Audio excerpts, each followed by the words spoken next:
नमस्कार, स्वागत है आप सबका। आप देख रहे हैं आपके साथ मेरी बात और मैं प्रिय रंजन भारती। आरिफ मोहम्मद खान बिहार के राज्यपाल बनाए गए हैं। बिहार के राज्यपाल विश्वनाथ आर्लेकर को अब केरल का राज्यपाल नियुक्त कर दिया गया। लंबे अरसे बाद, करीब 26 वर्षों बाद बिहार को एक मुस्लिम चेहरा राजभवन यानी राज्यपाल के रूप में मिला है। सहारनपुर के रहने वाले, जहां उत्तर प्रदेश में सहारनपुर के रहने वाले आरिफ मोहम्मद खान को बिहार का राज्यपाल नियुक्त करने से भारतीय जनता पार्टी को बड़ा फायदा मिल सकता है। ये भाजपा की सधी हुई राजनीति का एक हिस्सा है। उसकी प्रोग्रेसिव जो पॉलिटिक्स है उसमें इससे बड़ी पेंग लग सकती है, बड़ा कदम भारतीय जनता पार्टी बढ़ा सकती है। और ये बात इसलिए कि वो आरिफ मोहम्मद खान का चेहरा एक प्रोग्रेसिव मुस्लिम का है। इन्होंने शाहबानों के मसले पर केंद्र सरकार जब राजीव गांधी की थी तब उन्होंने मंत्री पद से इस्तीफा दे दिया था, लेकिन राजीव गांधी ने कानून बनाकर फैसले को पलट दिया था। मध्य प्रदेश में इंदौर की रहने वाली शाहबानों के मामले में सुप्रीम कोर्ट ने फैसला दिया था कि उसे उसका तलाक देने वाला पति गुजारे के लिए उसके जीवन को चलाने, ये जीवन यापन के लिए गुजारा भत्ता दे। लेकिन कांग्रेस की सरकार ने इसे होने नहीं दिया, कट्टरपंथियों के आगे झुक गई थी और सरकार ने कानून बनाकर इस फैसले को पलट दिया था। आरिफ मोहम्मद खान ने इस्तीफा देते हुए ये साफ संकेत दिया था कि मुस्लिम समाज जो पिछड़ेपन की दशा में जी रहा है वो अपनी बदहाली से निकलना नहीं चाहता।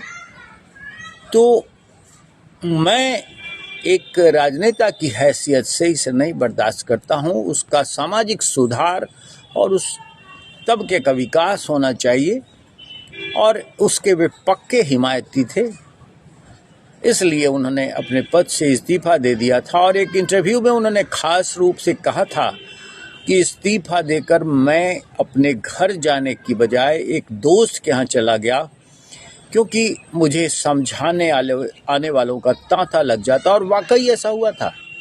उन्हें समझाने के अनेक कांग्रेसी नेता गए थे, नरसिंह राव भी उन्हें समझाने गए थे। और उन्होंने ये आरिफ मोहम्मद खान ने एक इंटरव्यू में कहा था कि नरसिंह राव ने उन्हें कहा कि कांग्रेस मुसलमानों की दशा में सुधार नहीं करना चाहती, तो तुम क्यों अड़े हो? तुम भी जिद्दी हो, ऐसा करने से तुम्हें क्या मिलेगा? लेकिन वो माने नहीं और इस्तीफा देकर अलग हो गए थे। फिर पार्टी छोड़ दी और बहुजन समाज पार्टी में शामिल हो गए थे।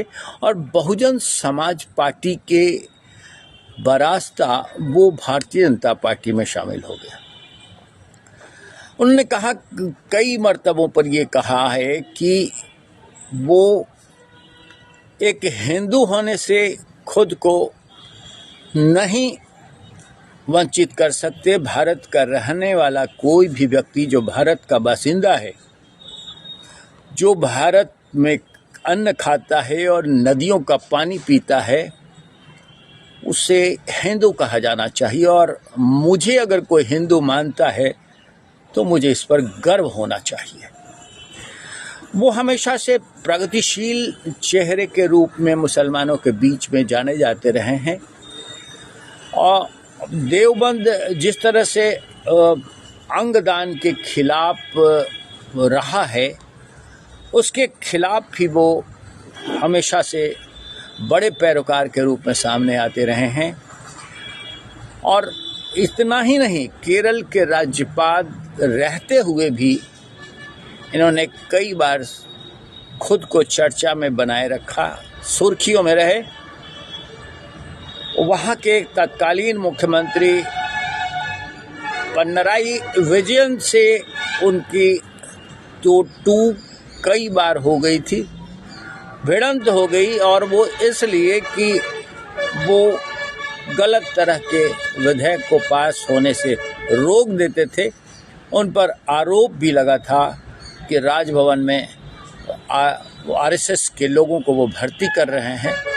तब आरिफ मोहम्मद खान ने ये बात खुलकर कही थी, अगर कोई एक भी उदाहरण पेश कर देगा तो मैं अपने पद से इस्तीफा दे दूंगा। तो ऐसे मुस्लिम शख्सियत को बिहार का राज्यपाल बनाकर भारतीय जनता पार्टी शीर्ष नेतृत्व ने और केंद्र सरकार ने वाकई एक सधी हुई चाल चली है। और इससे न सिर्फ भारतीय जनता पार्टी के प्रोग्रेसिव पॉलिटिक्स को बड़ा ब्रेक मिलेगा, बल्कि नीतीश कुमार को भी साधने में उसे बड़ी कामयाबी मिल सकती है। अमित शाह केंद्रीय गृह मंत्री के बयान के बाद जिस तरह से अभी नीतीश कुमार चुप हैं, इस पर मैंने आपसे एक वीडियो साझा किया था, लेकिन उसके बाद से बयानबाजियां तेज हैं और केंद्र सरकार से लेकर के भारतीय जनता पार्टी के नेताओं ने लगातार नीतीश कुमार के पक्ष में बयान दिया है। आज भी केंद्रीय मंत्री गिरिराज सिंह ने जिस तरह से बिहार का विकास किया है नीतीश कुमार की सरकार ने, और नीतीश कुमार ने बिहार को पिछड़ेपन से ले जाने के लिए एक आइकॉन के रूप में खुद को प्रतिष्ठित किया है, उसके लिए इन्हें भारत रत्न दिए जाने की मांग की है। कहा है कि इन्हें पुरस्कृत किया जाना चाहिए। इनके साथ साथ जो अब उड़ीसा के मुख्यमंत्री रहे नवीन पटनायक, उन्होंने भी उड़ीसा के विकास के लिए काम किया है। ऐसे लोगों को पुरस्कृत किया जाना चाहिए। ये बात केंद्रीय मंत्री गिरिराज सिंह ने एक बयान में जब कहा तो उसके मायने होते हैं, और उसके मायने ये हैं कि अब जो नीतीश कुमार की चुप्पी को लेकर के बात बनाई जा रही है, बात बढ़ाई जा रही है, उस पर भारतीय जनता पार्टी की तरफ से एक परत डालने की कोशिश की जा रही है कि इसे ढक दिया जाए और नीतीश कुमार को खुश किया जाना चाहिए। और राष्ट्रीय प्रवक्ता शाहनवाज हुसैन ने भी नीतीश कुमार के पक्ष में अपनी बातें कही हैं।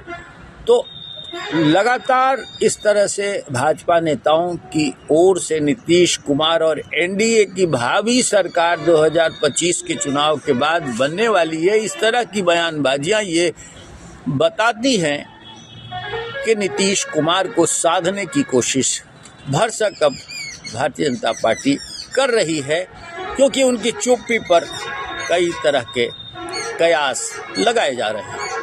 और आरिफ मोहम्मद खान के राज्यपाल के रूप में नियुक्ति भी उसी दिशा में बढ़ा हुआ एक कदम है।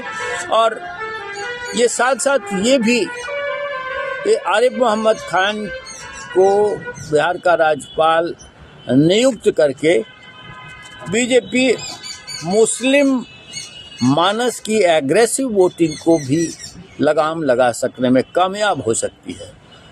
आपको पता है कि अगर हिंदू टुकड़ों में बटे होते हैं, जातियों में बटे होते हैं, तो हर चुनाव में मुस्लिम भारतीय जनता पार्टी के खिलाफ बड़ी एग्रेसिव और एकमुश्त वोटिंग करने के लिए जाना जाता है।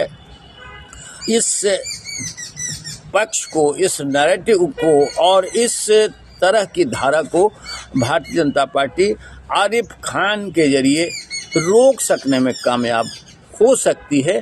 और दूसरा फायदा उसे इस रूप में भी मिल सकता है कि जो एंटी बीजेपी, जो एंटी मुस्लिम जो धारणा बनी है भारतीय जनता पार्टी की, बीजेपी की, उसे रोका जा सकता है। उस पर भले ही उसे रोकने में कामयाबी ना मिले, लेकिन उसे एक ब्रेक तो दिया ही जा सकता है, और ये आरिफ मोहम्मद खान के चेहरे से बखूबी संभव है।